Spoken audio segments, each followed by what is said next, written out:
मेरे प्यारे बच्चों, जब कोई बच्चा 18 साल का होता है या होने वाला होता है, तो ये समाज और उसके माँ-बाप उससे बहुत उम्मीदें लगाते हैं कि समाज का और माँ-बाप के कंधों का बोझ एक दिन ये बच्चा खुद उठाएगा।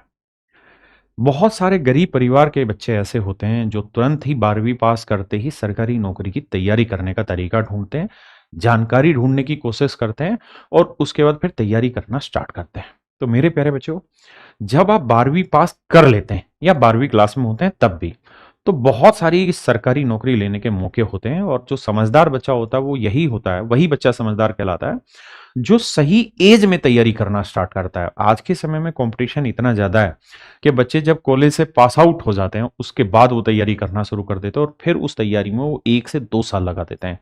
बहुत सारे बच्चों को ज़्यादा भी टाइम लग जाता है उनकी सीरियसनेस और कंसिस्टेंसी और डिसिप्लिन के तरीके से। और खासकर मेरे प्यारे बच्चों, अगर मैं बात करूँ, तो देखिए, आप कोई भी सरकारी नौकरी लेते हैं ना, तो 2 तरीके की सरकारी नौकरी हम कह देते हैं। एक तो हुई सेंट्रल गवर्नमेंट की, यानी केंद्र सरकार की, सेंट्रल गवर्नमेंट की, और दूसरी हो गई मेरे बच्चे राज्य सरकार की, स्टेट गवर्नमेंट की। देखिए यार, आज मैं जो बात करने जा रहा हूं मेरे बच्चे, ये सेंट्रल गवर्नमेंट की है, यानी मोदी सरकार के तहत जिन जिन वैकेंसी पर 12वीं पास क्वालिफिकेशन होती है, आज हम उनकी बात करें। स्टेट वाली हम फिर किसी दिन और करेंगे, क्योंकि हर स्टेट का अलग अलग स्ट्रक्चर है, अलग अलग तरीके से निकलती है। केंद्र सरकार में कुछ महकमे होते हैं। एक महकमा होता है रेलवे। यहाँ बहुत सारी पोस्टें होती है और बहुत सारी नौकरियां निकलती है रेलवे विभाग। दूसरा जो विभाग होता है मेरे प्यारे बच्चों, वो होते हैं government offices. Government office employ, इन्हें हम सिविल एम्प्लॉय भी कहते हैं, यानी ऐसे एम्प्लॉय जिनको यूनिफॉर्म पहनने की जरूरत नहीं होती, सिविल एम्प्लॉय कहलाते हैं। और एक होते हैं मेरे बच्चे पुलिस फोर्स टाइप एम्प्लॉय, जिनमें आपको वर्दी मिलती है, वर्दी पहनने की जरूरत होती है। तो मैं आज इन्हीं तीनों चीजों के बारे में आपको बताने जा रहा हूं। मेरे प्यारे बच्चों, सबसे पहला जो डिपार्टमेंट है जिसमें गवर्नमेंट ऑफिसेज में जितनी पोस्टें आती हैं और पुलिस में जितनी पोस्टें आती है, वो इसी डिपार्टमेंट के थ्रू भरी जाती है, और इस डिपार्टमेंट का नाम है मेरे प्यारे बच्चों एसएससी। जो स्टाफ सिलेक्शन कमीशन होता है मेरे प्यारे बच्चों, इसमें जो मुख्यतः वैकेंसी आती है, एक वैकेंसी का नाम है एसएससी सीएचएसएल। इसे बोलते हैं हम combined higher secondary level exam. ये 12th पास पे होती है। अगर कोई बच्चा 12th पास है तो सीएचएसएल का फॉर्म भर सकता है। हर साल ये नौकरी निकलती है। जो डिपार्टमेंट इन एग्जाम को कंडक्ट कराता है उसको हम बोलते हैं एसएससी, यानी स्टाफ सिलेक्शन कमीशन। पहली पोस्ट जो मैं बता रहा हूं 12th पास करते ही, वो है एसएससी सीएचएसएल। एज आपकी 18 साल होनी चाहिए, ज्यादा से ज्यादा 27 साल। हाँ, अगर आप एससी एसटी ओबीसी किसी कैटेगरी से आते हैं तो वहां आपको रिबेट मिलेगी। एग्जाम में क्या पूछा जाता है, कोई भी एग्जाम उठाएंगे ना, खासकर एसएससी का एग्जाम उठाएंगे तो उसमें आपको रीजनिंग मिलेगी, जीके जीएस मिलेगा, यानी आपको हिस्ट्री पॉलिटी साइंस इन चीजों की बेसिक जानकारी होनी चाहिए। मैथ पूछा जाएगा और इंग्लिश पूछी जाएगी मेरे प्यारे बच्चों। मैं खुद एक टीचर हूं, मैं मैथ ही पढ़ाता हूं। ये होता है टायर 1, यानी प्रीलिम्स का पेपर। ये प्री का जो पेपर होता है, ये क्वालिफाइंग नेचर का होता है कि यार कम ही नंबर ले आओ लेकिन क्वालिफाई कर दो। उसके बाद फिर छटनी होने के बाद फिर होता है मींस, जिसे हम टायर 2 कहते हैं। तो जो मेरे बच्चे टायर 2 वाला पेपर होता है, उस टायर 2 वाले में भी सिलेबस ये रहता है, रीजनिंग रहता है, जनरल अवेयरनेस रहता है, मैथ रहती है, इंग्लिश रहती है, और ये कंप्यूटर का एक पेपर होता है, क्योंकि आज के समय में सारे काम कंप्यूटर पे होते हैं। ये एक ऐसा पेपर होता है जिससे आपकी मेरिट बनती है, यानी सेकंड वाले पेपर से आपकी मेरिट बनती है। अब मेरे बच्चे, उसके बाद होता है फिर आपका टाइपिंग टेस्ट, उसके बाद फिर आपके डॉक्यूमेंट वेरिफिकेशन होता है कि आप बांग्लादेशी तो नहीं है, कोई इधर उधर के रहने वाले तो नहीं है, हिंदुस्तानी है। आपके सारे डॉक्यूमेंट चेक होते हैं और आपकी फिर पहली तनख्वाह आनी स्टार्ट हो जाती है। SSC CHSL. अब आपका सवाल ये होगा कि सर सीएचएसएल के थ्रू किस पोस्ट पे सिलेक्शन होता है। तो मेरे प्यारे बच्चों, सीएचएसएल के थ्रू जो आपका सिलेक्शन होता है वो होता है एलडीसी। एलडीसी को हम बोलते हैं लोअर डिवीजन क्लर्क, या जेएसए जूनियर सेक्रेटरीट असिस्टेंट। ये बेसिकली क्लर्क वाला काम रहता है। जितनी भी मिनिस्ट्रीज होती हैं, चाहे वो होम मिनिस्ट्री हो, डिफेंस मिनिस्ट्री हो, वाटर मिनिस्ट्री हो, एनवायरमेंट मिनिस्ट्री हो, हेल्थ मिनिस्ट्री हो, जितनी भी मिनिस्ट्री होती हैं या जितने भी सेंट्रल गवर्नमेंट ऑफिसेज होते हैं, उनमें मुख्यतः यही लोग काम संभालते हैं, सारा फाइल वर्क यही करते हैं। मीन इनका लाइफ टाइम काम क्लरिकल रहता है, फाइल वर्क रहता है, लेकिन हाँ, प्रमोशन काफी तेज है और बहुत जल्दी से आप अच्छी पोस्ट पे पहुंच जाते हैं। सीएचएसएल के थ्रू जब आपका सिलेक्शन होता है तो आपकी जो पहली सैलरी आती है लगभग 40,000 के आसपास मेरे बच्चे आपकी पहली सैलरी आपको मिलती है, फर्स्ट सैलरी। ठीक है, कैरियर ग्रोथ ऐसी रहती है कि सबसे पहले आप जेएसए या एलडीसी लगते हैं, उसके 4 साल में आप यूडीसी बन जाते हैं, यूडीसी के 3 साल बाद आप एएसओ बन जाते हैं, और एएसओ के 8 साल बाद आप सेक्शन ऑफिसर बन जाते हैं, जिसे हम कहते हैं ग्रुप बी गस्टेड पोस्ट कहते हैं, है ना। दूसरी जो पोस्ट होती है इसमें एक होती है डाटा एंट्री ऑपरेटर, यानी जो डाटा की एंट्री करते हैं कंप्यूटर पे। इसमें डाटा फीडिंग का काम होता है, थोड़ा टेक्निकल होता है, सिस्टम सिस्टम चलाने आना चाहिए, इसलिए कंप्यूटर का पेपर होता है ताकि बेसिक जानकारी बच्चे को रहे। और तीसरी रहती है मेरे बच्चे डीईओ ही रहती है, लेकिन ये ग्रेड ए की पोस्ट होती है, स्पेशल मिनिस्ट्रीज जैसे कैग वगैरह इसमें रहती है ना।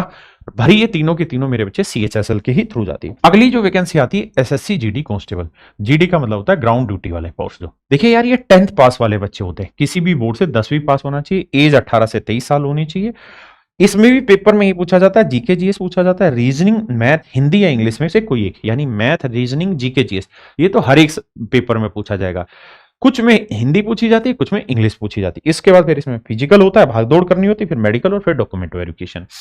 ये जीडी के थ्रू जो आप सेलेक्ट होते हैं, यहां आप सिपाही सेलेक्ट होते हैं मेरे बच्चे। वो क्या होती है, इस तरह से आपको वर्दी मिलेगी, है आप बिल्कुल सूटेड बुटेड अपडेटेड दिखाई देंगे।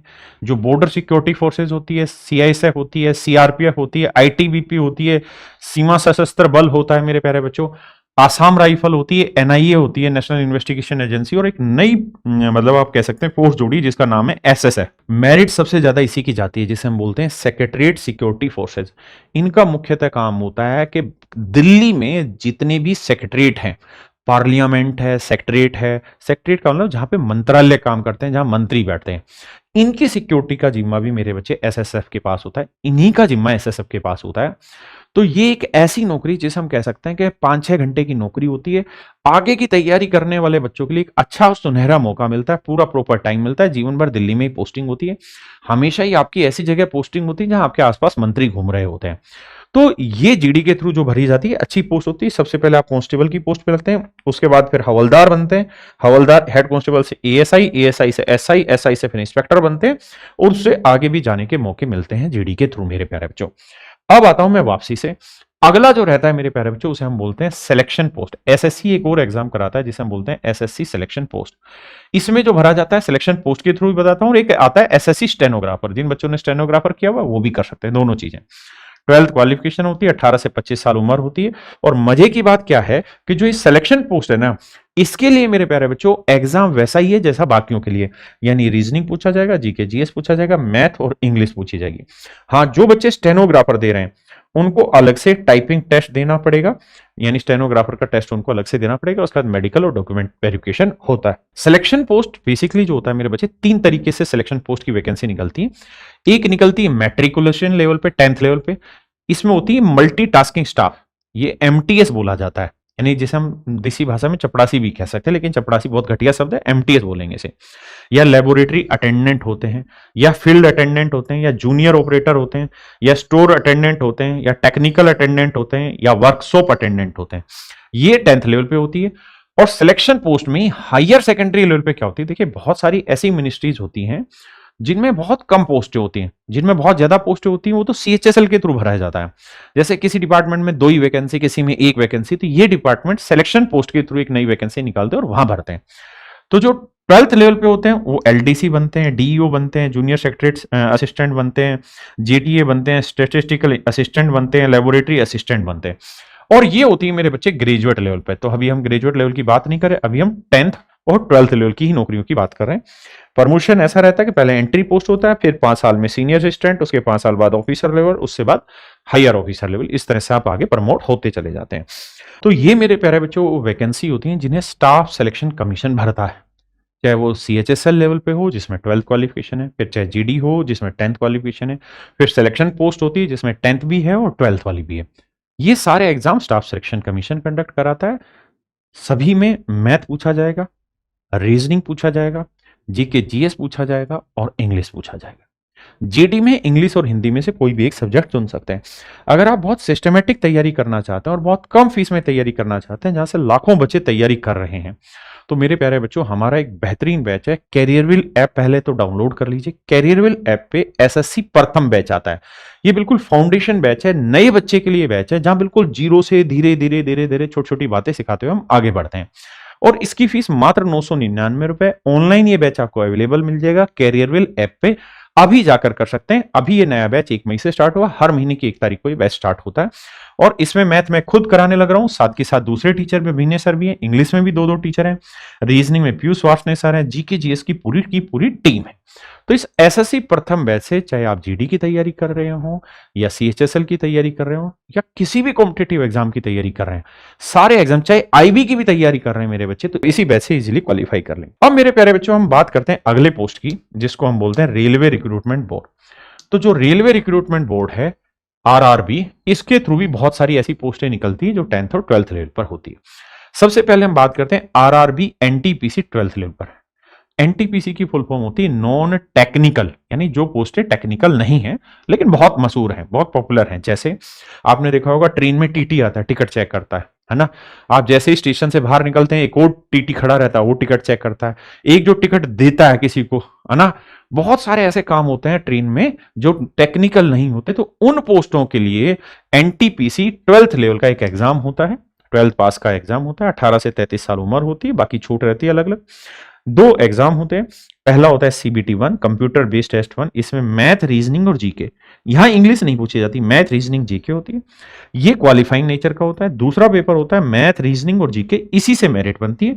फिर आपका मेडिकल होता है, आप फिट फॉर है, डॉक्यूमेंट वेरिफिकेशन। मेडिकल बहुत हार्ड नहीं होता, नॉर्मल मेडिकल होता है। इसके थ्रू जो पोस्टें भरी जाती है मेरे बच्चे, वो भरी जाती है मेरे बच्चे ये कमर्शियल कम टिकट क्लर्क, है ना। आपने टीसी सुना होगा, टिकट क्लर्क सुना होगा, टिकट कलेक्टर सुना होगा, यहां आप समझेंगे कमर्शियल कम टिकट क्लर्क, ठीक है जी।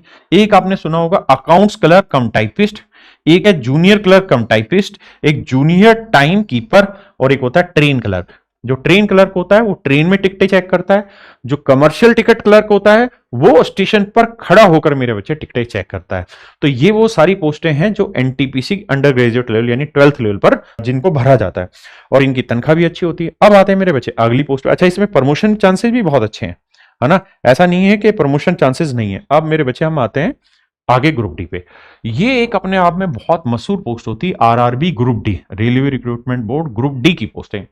ग्रुप डी के नाम से ही आप समझते हैं बहुत सारे ऐसे टेक्निकल छोटे छोटे काम होते हैं जिसमें ग्रुप डी के एक प्रॉपर वैकेंसी आती है। इसके लिए क्वालिफिकेशन होती है कि भाई 10th पास होना चाहिए, साथ में या तो आईटीआई किया हो। लेकिन अगर किसी बच्चे ने आईटीआई नहीं कर रखा तो घबराने की बात नहीं, फिर उसको 12th पास होना चाहिए। यानी या तो 10th प्लस आईटीआई हो, अगर 10th प्लस आईटीआई नहीं है, आईटीआई नहीं करकी तो कोई नहीं, तो सिर्फ 12th पास है तो भी ग्रुप डी की पोस्टें भर सकता है। एज मेरे बच्चे 18 से 33 साल है, बाकी हर कैटेगरी के हिसाब से छूट है। एग्जाम पैटर्न सेम वही है, मैथ है, जीके जीएस है, रीजनिंग है। देखिए मैथ पूछा जाएगा, रीजनिंग पूछी जाएगी, और जीके जीएस में साइंस पूछी जाएगी, जनरल अवेयरनेस पूछी जाएगी, करंट अफेयर पूछा जाएगा। फिर आपका मेडिकल हो जाएगा, डॉक्यूमेंट वेरिफिकेशन हो जाएगा। अब बात करते हैं कि जी ग्रुप डी में क्या क्या सीटें होती हैं। तो मेरे प्यारे बच्चों, ग्रुप डी में लेवल 1 की नौकरियां होती है। ट्रैक मेंटेनर, जो रेल की पटरियां होती हैं। पॉइंट्स मैन होते हैं। असिस्टेंट वर्कशॉप, यानी जो ट्रेन के डब्बे जहां खड़े होते हैं वहां जो काम हो रहा होता है। असिस्टेंट लोकोसेड होता है। असिस्टेंट ऑपरेशन होता है। असिस्टेंट टीएल एंड एसी होता है। हेल्पर पोर्टर होता है। तो ये सारे जो काम कर रहे होते हैं ये ग्रुप डी वाले लोग कर रहे होते हैं, जो ग्रुप डी में सिलेक्शन लेते हैं। ठीक है जी। अच्छा, ग्रुप डी में प्रमोशन ठीक है, ऐसा नहीं कि प्रमोशन अच्छा नहीं है। पहले आप ग्रुप डी होते हैं, फिर आप टेक्नीशियन बनते हैं, फिर जूनियर इंजीनियर बनते हैं जिसे हम जेई कहते हैं प्रमोशन लेके, फिर सेक्शन इंजीनियर बनते हैं, फिर सीनियर सेक्शन इंजीनियर बनते हैं। तो प्रमोशन के अच्छे खासे चांसेस होते हैं। अब आते हैं मेरे बच्चे आगे। उसके बाद जो आता है वो आता है एएलपी, जिसे हम बोलते हैं असिस्टेंट लोको पायलट। आपने ट्रेनें देखी होंगी, तो ट्रेन में जो ट्रेन का ड्राइवर होता है उसके साथ एक आदमी खड़ा होता है जो देख रहा होता है, ड्राइवर की हेल्प कर रहा होता है, उसे हम बोलते हैं assistant loco pilot. Loco pilot वो होते हैं जो ट्रेन को चलाते हैं, असिस्टेंट लोको पायलट जो उसकी हेल्प करते हैं। लेकिन 3 से 4 साल की नौकरी के बाद असिस्टेंट लोको पायलट बन जाता है लोको पायलट, और वही ट्रेन चला रहे होते हैं। और एक होती है टेक्निकल ग्रेड, ये अलग वैकेंसी आती है, एएलपी की अलग वैकेंसी आती है, लेकिन दोनों के लिए क्वालिफिकेशन है कि भाई 10वीं पास हो प्लस में आईटीआई हो। 10वीं पास हो प्लस में आईटीआई हो तो ये भर सकते हैं। 18 से 28 साल उम्र होती है। एग्जाम जो होता है सीबीटी 1 होता है, जिसमें मैथ, रीजनिंग, जीएस, जीके होती है। ये क्वालिफाइंग होता है। फिर पेपर 2 होता है। सारे ही एग्जामों में सिलेबस सेम है, मैथ, रीजनिंग, जीके, जीएस, और एक इंग्लिश होती है। एसएससी में इंग्लिश आती है, रेलवे में इंग्लिश नहीं पूछी जाती। उसी के बाद आपने जिस ट्रेड से, मतलब जिस ट्रेड से आपने आईटीआई की है, किसी ने फीटर किया हुआ, किसी ने इलेक्ट्रिशियन किया है, तो उसका एक टेस्ट होता है जिसमें मात्र 35% नंबर ले आए तो आप क्वालिफाइंग हो जाएंगे। फिर आप क्वालिफाई हो जाते हैं। उसके बाद आपका एक CBAT होता है, यानी साइको टेस्ट होता है। साइको टेस्ट में मेरे बच्चे आपका बेसिक अवेयरनेस देखा जाता है, बेसिक एप्टीट्यूड देखा जाता है कि आपका एप्टीट्यूड कैसा रहता है, आप जल्दी से किसी चीज पे डिसीजन ले लेते हैं कि नहीं ले लेते। तो ये वो सारी वैकेंसी मेरे प्यारे बच्चों। और ALP में क्या होता है, पहले आप ALP होते हैं, फिर आप सीनियर असिस्टेंट लोको पायलट बनते हैं, फिर आप लोको पायलट बनते हैं, यहां से आपको मालगाड़ी दी जाती है, फिर प्रमोशन लेके आप बन जाते हैं पैसेंजर ट्रेन, यहां से आपको यात्री गाड़ी मिलती है, फिर आपको मिलती है एक्सप्रेस ट्रेन, वंदे भारत, है ना, राजधानी, दुरंतो, गरीब रथ, ऐसी ट्रेनें आपको फिर यहां से मिलती है। और जो मेरे बच्चे टेक्निकल होते हैं उनका इस तरीके से ग्रेड रहता है। एक डिपार्टमेंट होता है इंटेलिजेंस ब्यूरो, जिसे हम IB कहते हैं, है ना। इसमें भी मेरे प्यारे बच्चों एक तो मल्टीटास्किंग स्टाफ होता है जो 10th पास पे निकलता है ना। एक सिक्योरिटी असिस्टेंट की वैकेंसी निकलती है, ये भी 10th पास पे होती है, 18 से 25 एज होती है, यहां पे भी 18 से 25 एज होती है। पेपर वही पूछा जाएगा, क्या, GK math reasoning English, GK math reasoning English. तो मेरे प्यारे बच्चों ये वो वैकेंसी हैं जो केंद्र सरकार में मुख्यतः निकलती है। बहुत सारी और भी वैकेंसी होती है, लेकिन हम ये कह सकते हैं 99% जो सीटें भरी जाती है वो इन्हीं मुख्य बोर्डों के द्वारा भरी जाती है। जब मैं अगली वीडियो लेके आऊंगा तो वहां मैं बताऊंगा कि हरियाणा राज्य में कौन सी वैकेंसी आने वाली है 12th लेवल पे, यूपी में कौन सी आने वाली है, राजस्थान में कौन सी आने वाली है, अलग अलग स्टेट के बारे में मैं चर्चा करूंगा, बिहार के बारे में भी चर्चा करूंगा। उम्मीद है आपको ये सेशन पसंद आया होगा। आपका कोई भी छोटा यार दोस्त, छोटा भाई बहन कोई तैयारी कर रहा है, 12वीं पास कर चुका है या 12वीं की तैयारी कर रहा है, और अगर पारिवारिक परिस्थितियां ऐसी हैं कि वो अपनी सरकारी नौकरी की तैयारी करना चाहते हैं, तो मुझे लगता है कैरियर ऐप सबसे बेहतरीन क्वालिटी और सबसे सस्ते रेट पे आपको प्रोवाइड कराने लग रहे हैं। यही हमारा मुख्य मिशन भी है। आप उन बच्चों को कैरियर ऐप के बारे में, इस वीडियो के बारे में बता सकते हैं, उनको ये वीडियो शेयर कर सकते हैं। धन्यवाद।